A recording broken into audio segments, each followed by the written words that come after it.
ফাঁসি দেওয়ার government sponsored আশ্রম type high school থেকে পরীক্ষায় বসল দৃষ্টিহীন নিকিতা কেরকেট্টা। তার হয়ে পরীক্ষায় ইন্টারপ্রিটার হিসেবে লিখে দিল ওই স্কুলের নবম শ্রেণীর শিউলি কুমারী সিং।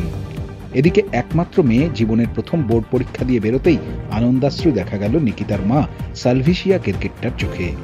দৃষ্টিহীন নিকিতা ফাঁসি দেওয়া ব্লকের লিচু বাগানের বাসিন্দা। তার পরীক্ষার সিট পড়েছিল ফাঁসি দেওয়া হাই স্কুলে। বোর্ডের তরফে নিকিতাকে 2 জন ইন্টারপ্রিটার দেওয়া হয়েছে বলে স্কুল সূত্রে খবর। প্রথম দিনের বাংলা পরীক্ষা ভালোভাবে হয়েছে বলে জানিয়েছে নিকিতা। এদিকে স্কুলের বিশেষভাবে সক্ষম এক দিদির জন্য পরীক্ষায় বসতে পেরে খুশি শিউলি কুমারীও। নবম শ্রেণীতে পড়াকালীনই সে মাধ্যমিক পরীক্ষার অভিজ্ঞতা সঞ্চয় করল বলে জানিয়েছে। কি নাম তোমার? শিউলি কুমারী সিং। কোন স্কুলের তুমি? আমি ফাঁসি দেওয়া government Ashram type sponsored for girls HS school থেকে এসেছি। আচ্ছা, কিভাবে পরীক্ষা হলো, মানে কিভাবে তুমি লিখলে আর কি?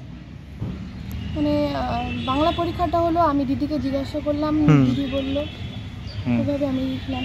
আচ্ছা, তুমি এমনি কোন ক্লাসে পড়ো? আমি 9-এ পড়ি। মাধ্যমিক তো 1 বছর আগেই অভিজ্ঞতা হয়ে গেল, মাধ্যমিক পরীক্ষা কিরকম হয়, এটা তোমার ভবিষ্যতে কতটা কাজে লাগবে বলে মনে করো? আমার রিভাইজ হয়ে গেল আগে থেকেই, তো আমার পরে কাজেও লাগতে পারে, ভালো হবে। এই কদিনে কয়জন রাইটার মানে ইন্টারপ্রিটার আছে ওর জন্য? আমাদের 2 জনকে সিলেক্ট করা হয়েছে, তো আমার যদি কোনো কিছু প্রবলেম হয়ে যায় তো দ্বিতীয় রাইটার আছে স্নেহা সিকদার। ও কোন ক্লাসে পড়ে? ক্লাস 9-এ পড়ে। নিকিতার মা সালভিসিয়া কেরকেট্টার কথায় স্কুলের প্রধান শিক্ষিকা সহ সকলেই খুব সহযোগিতা করেছেন, তাই আজ মেয়েটা এত দূর আসতে পেরেছে। নিকিতা জানিয়েছে তার পরীক্ষা দিতে কোনো রকম সমস্যা হয়নি। আচ্ছা, কি নাম তোমার? একটু জোরে বলো। আচ্ছা, কোথায় বাড়ি তোমার? লিম্বুটারি। কোন স্কুল থেকে এই স্কুলে পরীক্ষা দিতে এসছো? হ্যাঁ, জ্যোতিনগর স্কুল থেকে। কেমন হলো প্রথম দিনের পরীক্ষা? আচ্ছা, এই যে রাইটার নিয়ে যে পরীক্ষা দিলে, এতে কেমন লাগছে? অন্য সবার মতোই তো পরীক্ষা দিলে।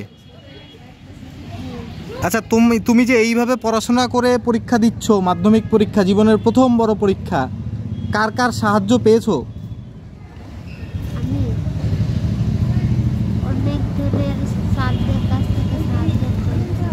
আচ্ছা, তোমার স্কুলের ম্যাডামরা কিরকম সহযোগিতা করেছে তোমাকে?